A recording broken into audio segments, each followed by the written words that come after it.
안녕하세요. 결혼을 약속했던 남자친구에게 큰 실망을 하고 파혼을 하게 된 30대 여성입니다.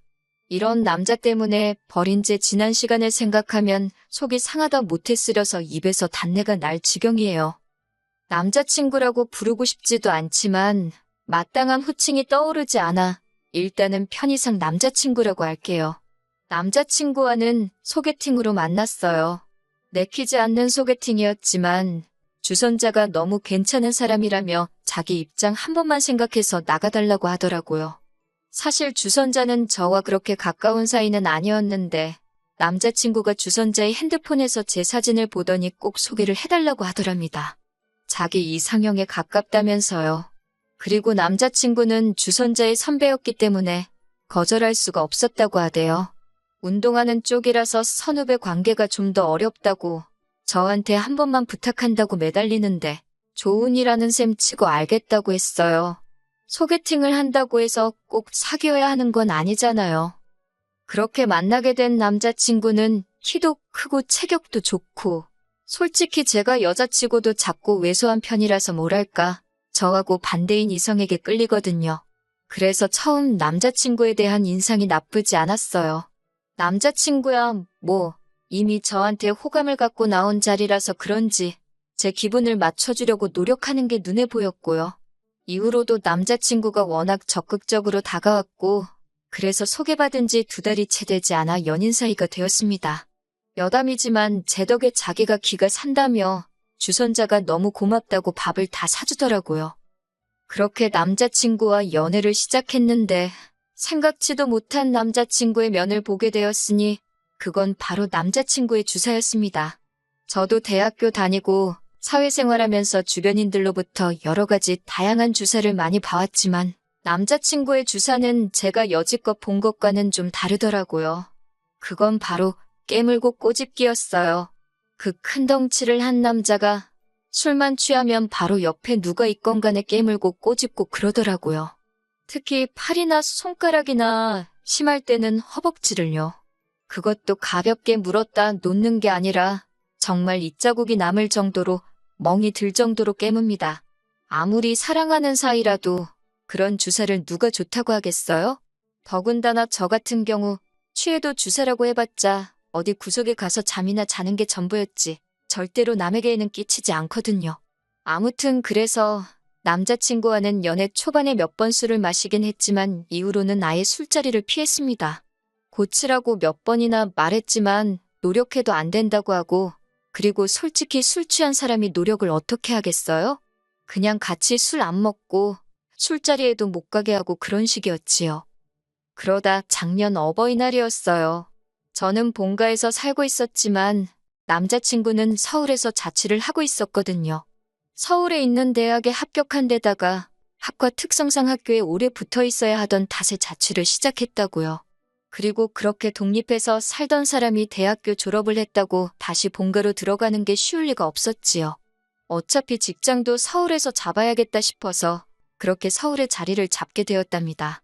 참고로 지금은 생뚱맞게 인테리어 회사에서 일을 하고 있어요. 한편 보통은 어머님께서 남자친구 집에 종종 오셔가지고 반찬도 두고 가시고 청소도 하고 가시고 그러더군요. 지나가는 말처럼 남자친구가 저더러 어머님 오시는 날 맞춰서 자기 집에 오라고 그래서 얼굴도 투구하면 좋겠지 않냐고 하는데 몇 번을 거절했네요. 솔직히 결혼 이야기가 나오기 전까지는 남자친구 집에 가고 싶지 않았거든요. 친구 이야기라 제가 이렇게 말하긴 뭐한데 제 친구 중 하나는 자기가 무슨 우렁각시라도 된다고 생각을 하는 건지 남자친구가 출근하고 없는 집에 가서 쓸고 닦고 아주 그냥 정성도 그런 정성이 없더라고요. 아니 말이 좋아 정성이지 고생도 사서 한다 싶었지요. 뭐 제가 나설 자리는 아니라서 적당히 하라고 한마디 하고 말았지만요. 그러다 작년 봄 처음 결혼 이야기가 나왔습니다.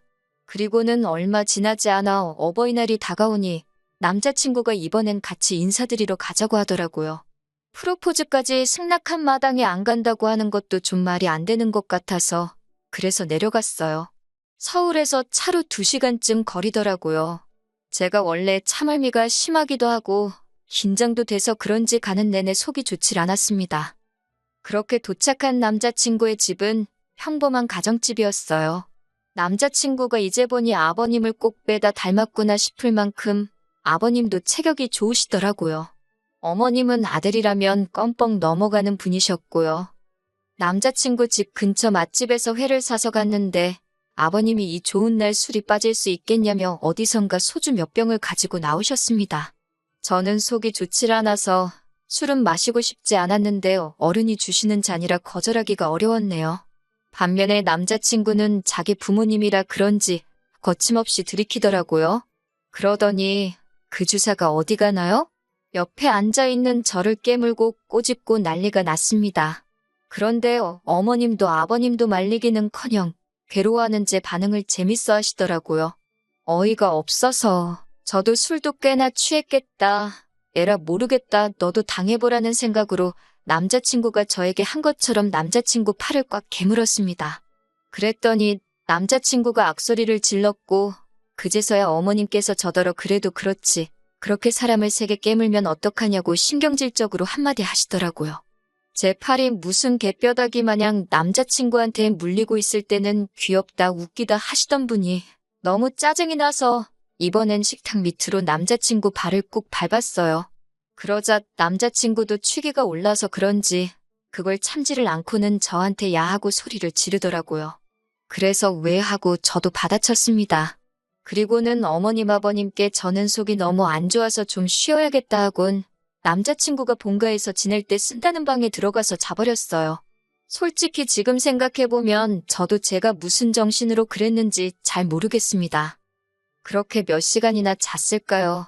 남자친구가 이제 집에 가자며 저를 깨우더라고요.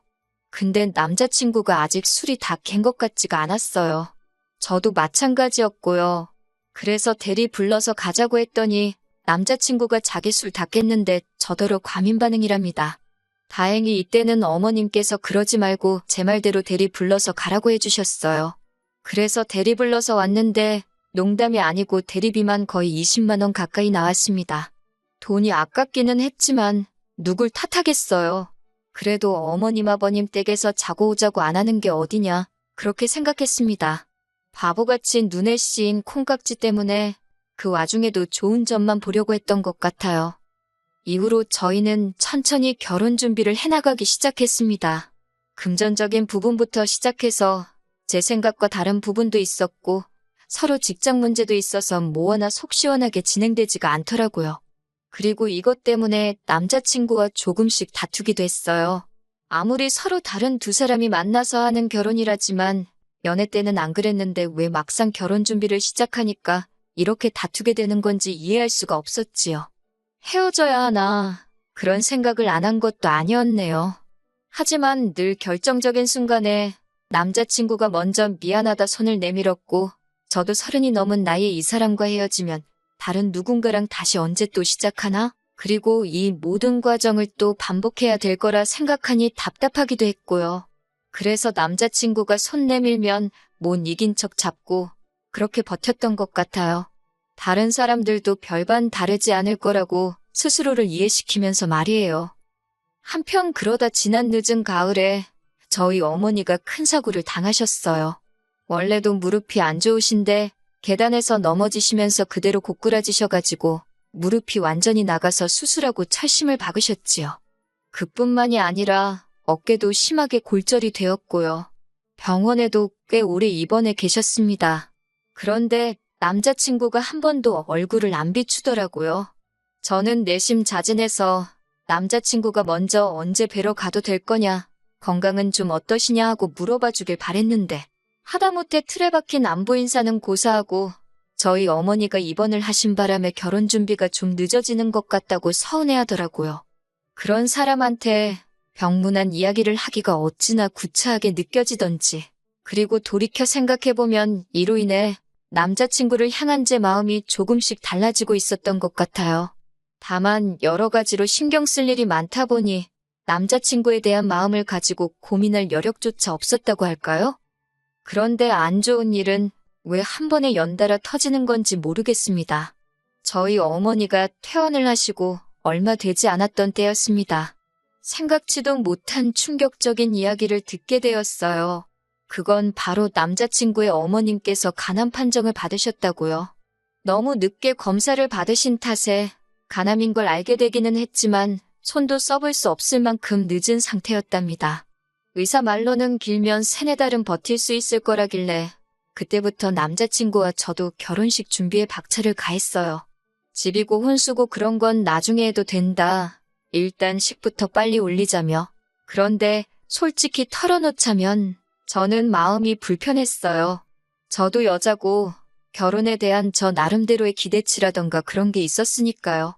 그래서 갑자기 번갯불에 콩거 먹듯 준비에 박차를 가하는 게 내키지 않았네요. 하지만 동시에 비록 한 번밖에 뵌 적 없는 어머님이셨지만 마음이 쓰이더라고요. 복잡한 심정이었네요. 하지만 어머님께서는 한 달도 채 버티지 못하고 세상을 떠나셨습니다. 한 달은 마음의 준비를 하기에도 부족한 시간이었고 남자친구에게는 어쨌든 갑작스러운 일이었지요.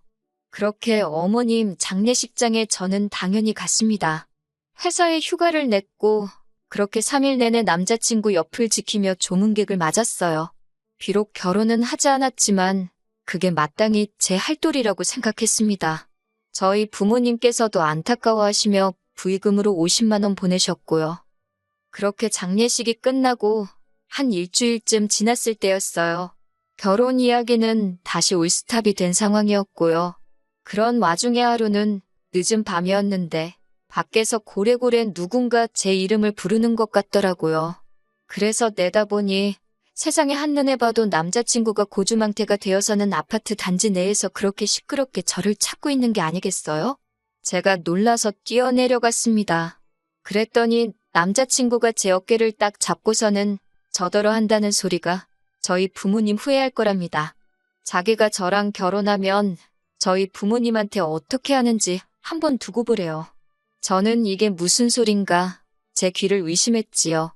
무슨 소리를 하는 거냐고 정신 차리라니까 어떻게 어머님 장례식에 저희 부모님이 안 오실 수가 있냐고 그래요. 하지만 저희 어머니는 수술로 인해 여전히 혼자 거동이 어려우신 상황이었고 아버지께서는 직장에 나가셔야 했으니 당연한 거 아닌가요? 그리고 저희 어머니가 아프셨을 때 안부 한번 제대로 묻지 않았고 전화 한번 드린 적 없으면서 어쩜 이렇게 사람이 뻔뻔한가 싶더라고요. 그래서 제가 지금 그게 네가 할 소리냐고 물었어요. 100번 양보해서 우리 부모님이 안 가서 네가 서운하다고 쳐도 뭐 나랑 결혼하면 우리 부모님한테 뭐 어쩔 거냐고 그게 지금 협박이냐고 따졌지요. 무서워서 너랑 결혼하겠냐고 헛소리 짓거리는 거 보니 너랑 결혼 못하겠다고 헤어지자 했습니다.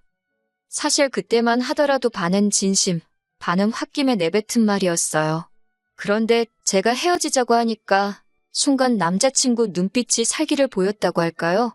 순식간에 제 손목을 낚아채고 안 놔주는데 이대로 물어뜯거나 비틀어버릴 것 같아서 소름이 확 끼치더라고요. 그래서 저도 모르게 아빠 하고 소리를 꽤 질렀습니다. 그리고 그때 생각지도 못한 일이 벌어졌어요. 저희 동뿐만 아니라 옆동과 앞동 아파트에서 몇몇 아저씨들이 뛰쳐나오셨거든요. 아마도 딸 있는 아버지들이 순간 내 딸이 소리를 질렀나 싶어서 반사적으로 튀어나오신 것 같았지요. 그리고 그 안에는 저희 아버지도 계셨습니다. 저희 아버지를 포함해 순식간에 모여든 중년의 아저씨들이 남자친구가 제 손목을 비틀다시피 잡아챈 걸 보고는 남자가 여자한테 뭐 하는 짓이냐며 당장 놔주라고 호통을 치기 시작하셨어요. 특히나 저희 아버지는 몸도 약소하신데 그럼에도 불구하고 당장이라도 남자친구를 때려눕히실 기세로 달려드셨지요. 그래도 다행히 아버지뿐만 아니라 주변 아저씨들까지 있으니 남자친구도 그 기세에 눌렸는지 더는 난리를 치지 않고 순순히 제 손을 놔주고는 슬금슬금 꽁무니를 내빼더라고요. 상황이 어느 정도 진정이 되고 나서야 아버지께서 경비 아저씨께 남자친구의 사진을 보여주며 상황 설명을 하셨어요. 아파트에 출입하지 못하게 막아달라고 부탁을 드렸지요. 그리고는 곧이어 아버지와 제가 자리에 계셨던 분들께 죄송하고 감사하다는 인사를 드렸습니다. 그러자 다들 저더러 조심하라고 한마디씩 해주시더라고요. 요새 제정신 아닌 인간들이 많다면서요. 다음 날 남자친구에게 미친 듯이 전화가 오기 시작했습니다. 문자도 오고 음성 메시지도 남겼더군요. 그냥 지워버리려다 확인해보니 혼자서 전화기에 대고 울고 화내고 아주 원맨쇼가 따로 없대요. 뭐, 내용이야. 다 자기가 술 취해서 그런 거다. 서운해서 그랬다. 말이 헛나왔다. 전혀 와닿지 않는 변명일색이었습니다. 미안하단 말도 성의가 없이 들렸고요.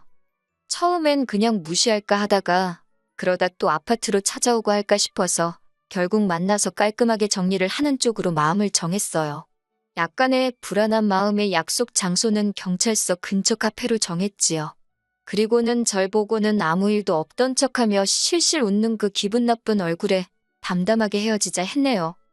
남자친구는 이내 울그락불그락 얼굴색을 바꾸고는 어머님이 자길 떠난 지 얼마나 됐다고 저까지 자길 떠나냐면서 자기가 불쌍하지도 않냐입니다.